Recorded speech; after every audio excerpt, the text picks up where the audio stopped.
Hey everybody, this is a quick video in case you have a Harbor Breeze brand ceiling fan and the remote has stopped working on the fan and you need to get it working again. So what you're probably going to need to do is to repair the controller with the fan. So obviously make sure you got a fresh battery in here. You make sure you got a working battery in this controller.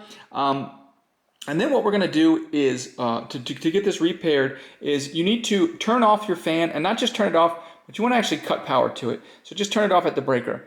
And then when you're ready to go, you can go ahead and turn the power back on to your fan.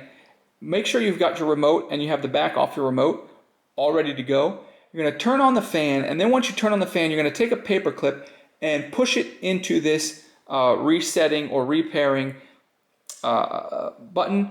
Push and hold it. Then it will go through a pairing cycle, and your remote will be paired up to your fan. Thanks a lot for watching. Have a great day.